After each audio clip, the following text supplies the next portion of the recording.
एक और बड़ी खबर आपको बता दें और उससे पहले यह समझना जरूरी है और आपको समझाते हैं कि आखिर न्यूक्लियर हथियारों को लेकर आशंका इतनी ज्यादा गंभीर क्यों है जो यूएस इंटेलिजेंस की तरफ से जाहिर की है। क्यों पुतिन एटमी हमला कर सकते हैं, आप इसको समझिए पॉइंटर्स के जरिए। फर्स्ट पॉइंट क्या है, यूक्रेन में रूस की सेना भारी दबाव में है। पुतिन का अनुमान काफी हद तक फेल साबित हुआ है यूक्रेन को हराने का। दुनिया में मैसेज ये जा रहा है कि रूस बैकफुट पर आ गया क्योंकि काउंटर ऑफेंसिव बहुत जोरदार तरीके से यूक्रेन की तरफ से है। पुतिन युद्ध को अपनी हार पर खत्म नहीं कर सकते किसी हाल में। यूक्रेन से हारते ही रूस के वजूद पर सवाल उठ जाएगा। और एक और बड़ी खबर आ रही, इसके लिए सीधा रुक करें सुरभि, बताइए। यूक्रेन में रूस ने अब घातक बॉम्बर का कैसे इस्तेमाल किया है, इसको लेकर बड़ी खबर यह है कि बॉम्बर से अब सुपरसोनिक क्रूज मिसाइल भी लॉन्च की जा रही हैं और यूक्रेन के सैन्य ठिकानों को कैसे किया जा रहा है टारगेट, तस्वीरें भी जारी हो रही हैं।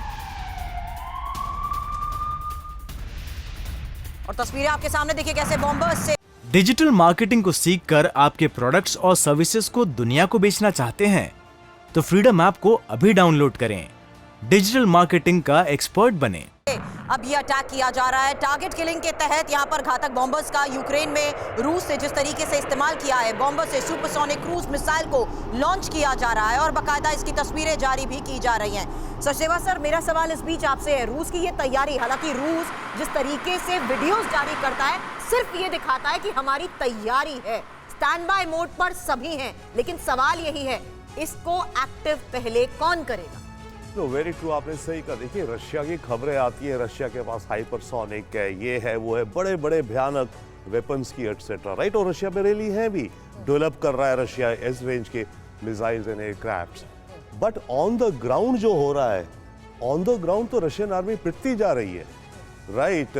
ऑन द ग्राउंड रशियन का प्रोग्रेस नहीं है। और दो पॉइंट मैं क्विकली कहूंगा, अभी ये खबर की कोरिया से शायद लेगा, ईरान से शायद ले रहा है, तो एमुनेशंस, यू नो, सुपर पावर अब इन छोटी कंट्री से एमुनेशंस में डिपेंडेंट हो रहा है क्या? Okay, it may be western propaganda also, but असलियत, by the way, American intelligence बड़ी सही है बहुत बार।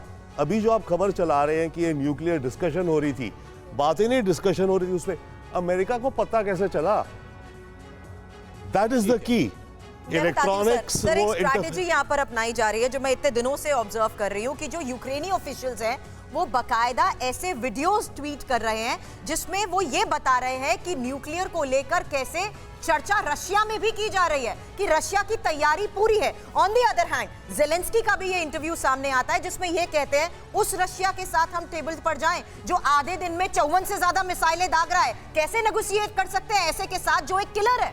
देखिए, यूक्रेन ज़ेलेंस्की जो कर रहे हैं कुछ हद तक वो ठीक कर रहे हैं, हर चीज को बढ़ा रहे हैं। Exactly. वो खतरे को बढ़ा के दुनिया को बता रहे हैं कि देखो ये हो जाएगा, वो हो जाएगा, और कुछ हो भी रहा है और कुछ वैसा खतरा हो भी सकता है। तो ज़ेलेंस्की का ऑब्जेक्टिव है प्रोपेगेंडा के हिसाब से, सोशल मीडिया, वीडियो, स्टेटमेंट्स के हिसाब से कि दुनिया को घबरा दो। मतलब ये वेस्टर्न प्रोपेगेंडा का हिस्सा हो सकता है, लेकिन सर पुतिन की जो तैयारी है आप उससे इनकार नहीं कर सकते हैं। 24 फरवरी के बाद से 8वें महीने में यह युद्ध प्रवेश कर चुका है और हर रोज कुछ ऐसा नया इस युद्ध में हो जाता है जो ये बताता है कि पुतिन बैकफुट पर नहीं है। पहले ही पुतिन ने यूक्रेन के 4 प्रांतों पर कब्जा कर लिया है और उसके बाद ये लड़ाई थमती हुई नजर नहीं आ रही है। हर रोज एक नया अटैक किया जाता है और इस अटैक के जरिए दुनिया को यह संदेश देने की कोशिश की जाती है कि अगर हमारी संप्रभुता से खिलवाड़ करने की कोशिश की तो हम यूक्रेन को बर्बाद कर देंगे। आइए अब समझते हैं कि अगर पुतिन ने कुछ भीषण करने की ठान ली है तो उन्हें क्यों रोकना नामुमकिन है। रोकने वाले नहीं है पुतिन, यह दावा किया जा रहा है और उनकी तैयारियां क्या है उस पर एक नजर डालेंगे। पुतिन कई मौकों पर न्यूक्लियर हथियारों के इस्तेमाल करने की धमकी दुनिया को दे चुके हैं। रूस में ऐसा कोई नहीं है जो पुतिन के किसी विनाशक फैसले को रोक सके। वो इतने बड़े तानाशाह बन चुके हैं अपने मुल्क में। पिछले कुछ दिनों से रूस लगातार यूक्रेन के डर्टी बम की बात कर रहा है, लेकिन उसकी भी तैयारियां पूरी हैं।